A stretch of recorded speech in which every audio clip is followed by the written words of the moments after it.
The sun rose over a quiet Earth, but deep below, something ancient had started moving.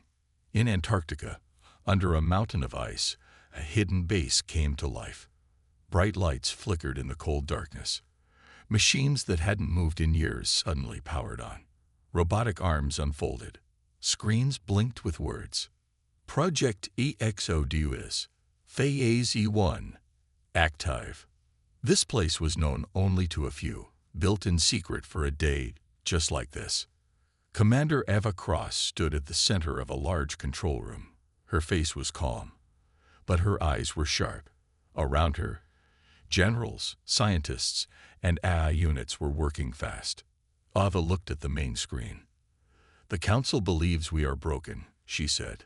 "They believe exile is defeat, but exile is freedom." A young officer stepped forward. "Ma'am, the first Exodus ship is ready." Ava nodded. "Launch it."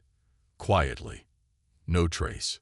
Above the moon, a black ship named the Wraith silently rose from a hidden dock. It had no heat trail, no signal. It was invisible to most alien tech. Inside the ship, pilot Ilara Kwan ran checks with her co-pilot, R.A. Wen. Stealth systems. Online. Power core. Stable. Mission path. Plotted. Deep space beyond Council maps. Ilara took a deep breath. "Let's show them what Earth can do." The ship vanished into space without a sound. Meanwhile, across the Earth, old systems were waking up.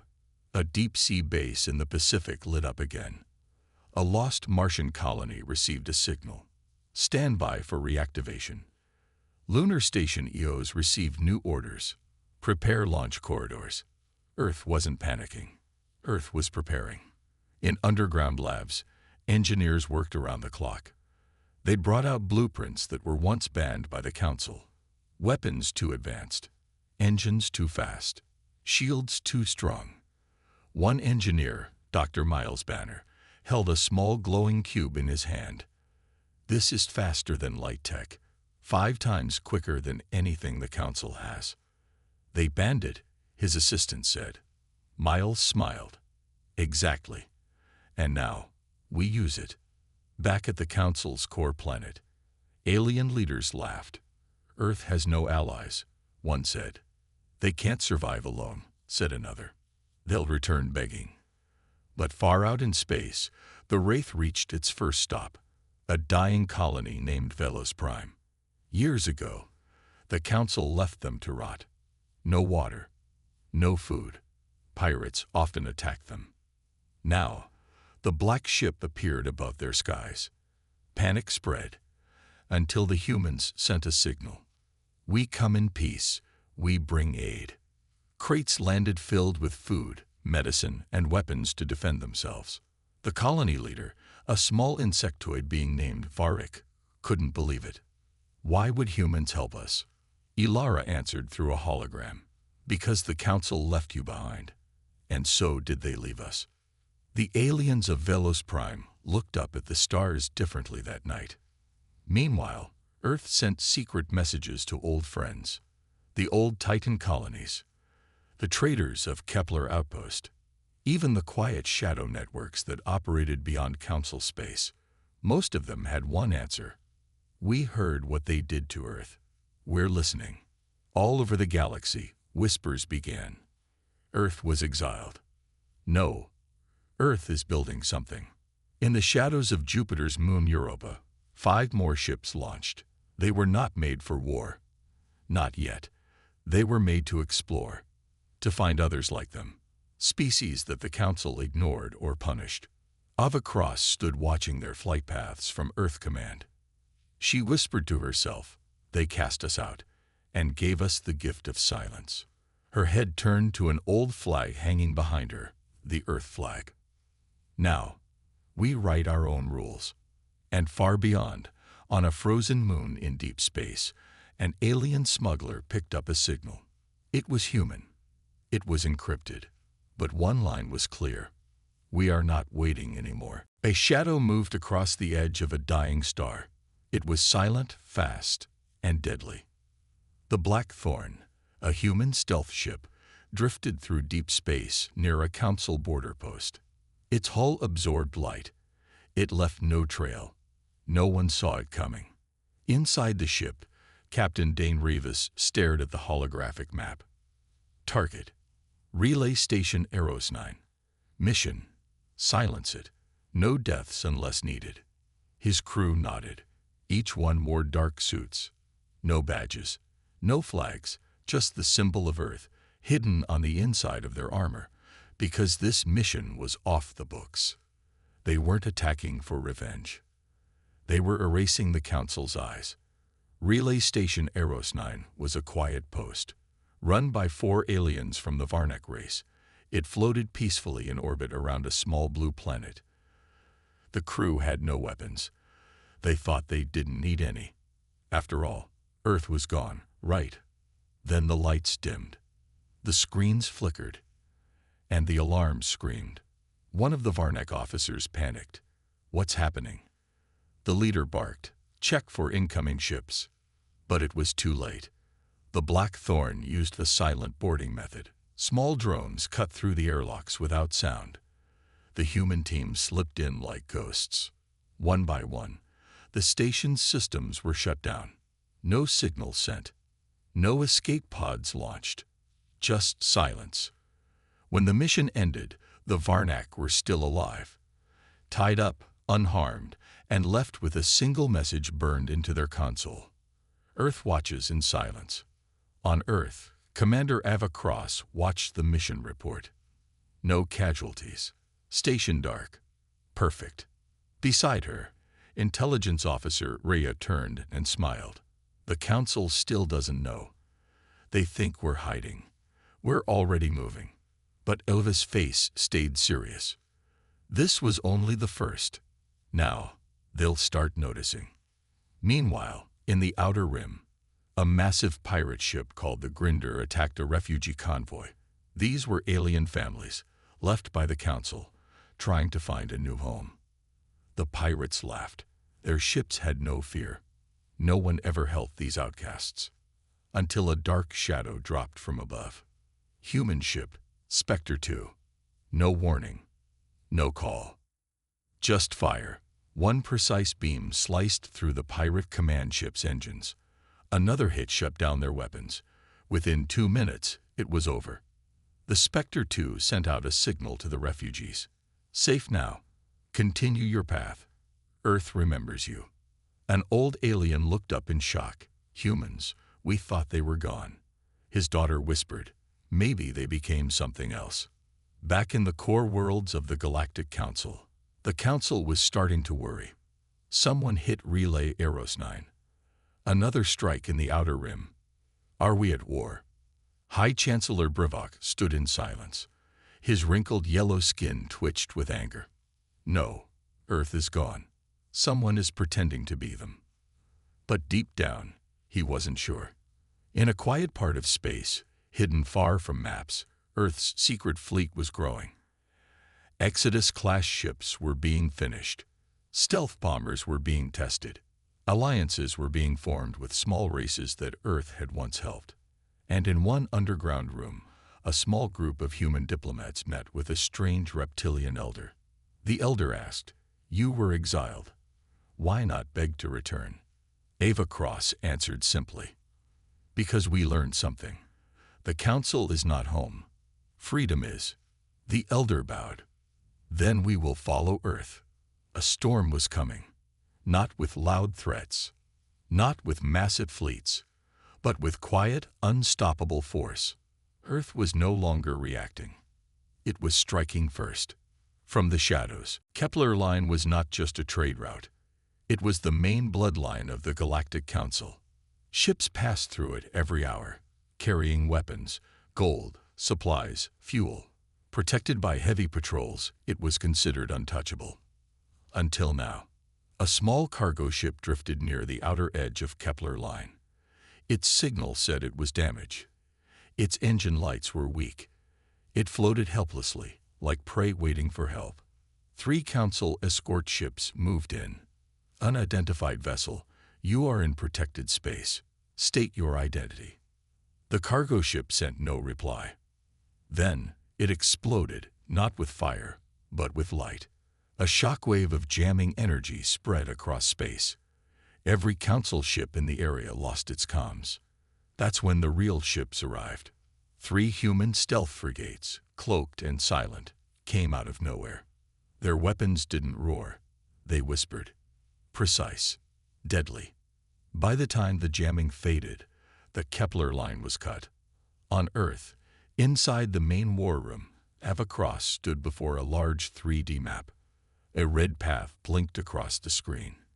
It showed exactly what they'd taken. Trade Route 12, blocked. 2 patrols disabled. Cargo captured. Rhea, her intel chief, smiled. We didn't destroy the cargo. We just took it. Ava nodded. We don't want chaos. We want control. At a small moon base nearby, the stolen council supplies were being unloaded. Food, energy cells, and advanced alloys, all now in human hands. Captain Dane Ravis, fresh from the mission, walked beside Ava. Council's blind right now. They don't know it's us, but they're guessing. Ava looked up. Let them guess. Every time they guess wrong, we grow stronger. Meanwhile, in a council war chamber, fear was growing. First, our relay stations. Now trade lines. This is not random. This is organized. Could it be? The humans. Chancellor Brivok slammed his fist on the table. Impossible. They have no power, no support. But someone showed a report. Kepler pirates, wiped out last week. Forgotten colonies, suddenly supplied. Outer Rim species, going dark. Every trail leads to the same place, Earth. Silence fell over the chamber. Back in space, a small alien freighter tried to escape a pirate gang near the Kepler ruins. They didn't expect help. But suddenly, the pirates were hit by a focused EMP wave. Engines gone. Weapons dead. Then a message appeared in their ship's system. You prey on the weak. Earth sees you. Earth stops you. The freighter captain looked up at the stars. The humans, they've become shadows. Elsewhere in deep orbit, inside the Wraith, Ilara Kwan received her next mission. An AI voice said, Operation Net Collapse. Begin soft strikes across Council communication web. Ilara smirked. Let's unplug the galaxy. Her ship turned, engines quiet, vanishing once again into deep black. Back on Earth, Ava stood alone on a platform, staring into space. She whispered to herself, they wanted us gone, but by exiling us, they gave us freedom. Now we'll show them what Earth can become. The Galactic Council finally had enough. They held a secret meeting, deep inside the Hall of Stars. No media, no broadcasts, just leaders behind closed doors. Earth is behind this, said Chancellor Brivok, his voice sharp. They were weak once, another said, but now they move like ghosts. The Council voted fast. New order. Strike Earth's hidden fleet. Send a message. Show power. Fleet Commander Jorvan, a proud warrior of the Yetheri race, was chosen to lead the counterattack. He had crushed rebellions, burned colonies. He laughed when he saw Earth's name. Humans, they are nothing but noise in space. 3 massive warships were sent, destroyers armed with heavy plasma cannons and guided AI drones. Their target was a supposed human base on a cold moon near the edge of the void belt. They jumped into position, ready to strike. But the base was gone. Only ice, silence, shadows. Then something moved, not from space, but beneath the moon's crust. A hidden cannon, deep underground, opened fire. One Council destroyer was hit before it even knew what happened. We're under attack, screamed a crew officer. The other 2 ships began firing wildly, trying to scan the surface. But it was too late. A swarm of cloaked drones burst out of the ice, hacking the ship's systems, disabling weapons, cutting power. Then a voice played inside their control decks. "You came to strike Earth.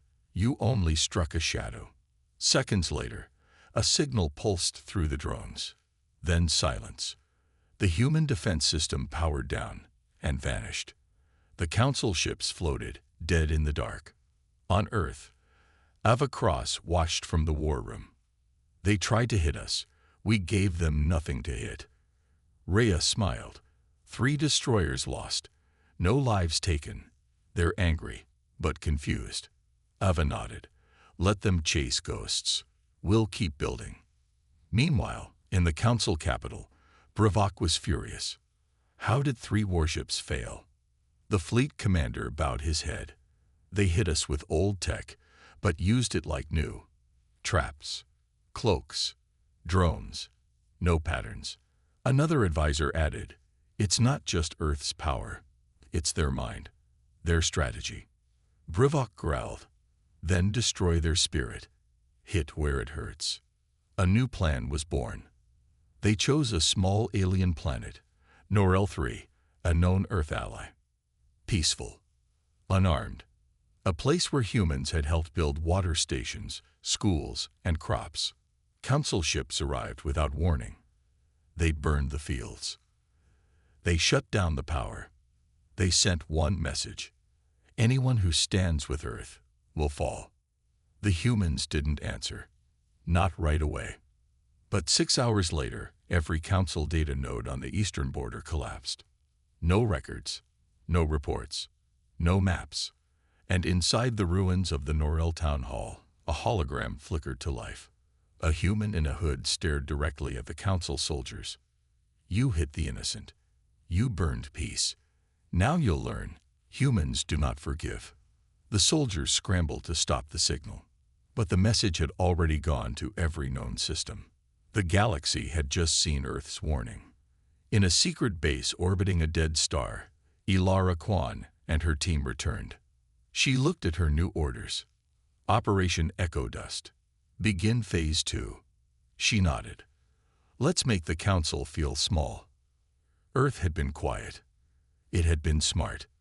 But now Earth was getting louder.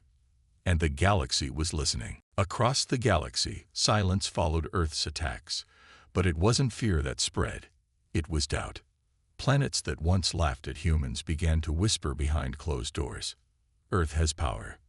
They don't strike first, but they always strike back. Maybe we were wrong about them. Council leaders called it a phase, a temporary rebellion. But in secret, they worried. Because Earth wasn't just fighting. Earth was winning minds. On a neutral moon called Travax, over 300 species gathered for the annual Peace Forum. The Council expected to speak first. But a strange signal interrupted the event. The lights dimmed. A hologram lit the air. It was Ava Cross. Her image stood calm. Her voice was clear. "This is a message from Earth. You exiled us. You thought we would beg to return. But we chose something else. We chose to build, to protect, to rise. We are not enemies, but we will not kneel." The crowd murmured. Some stood up. Some clapped. Council guards tried to cut the signal, but couldn't. Ava's voice echoed one last time. "To those who want peace, we offer friendship. To those who bring war, we promise fire." Then the hologram vanished. In the Council war chamber, Bravok slammed his fist again. "This is not war. It's theater." His advisors were silent. One finally said, "But Chancellor, she's not just talking to us. She's talking to everyone." And they're listening. Meanwhile, in a hidden research station near a red dwarf star, a group of scientists, humans and aliens together, finished testing a new drive system. Faster than light. No jump signatures. No trace.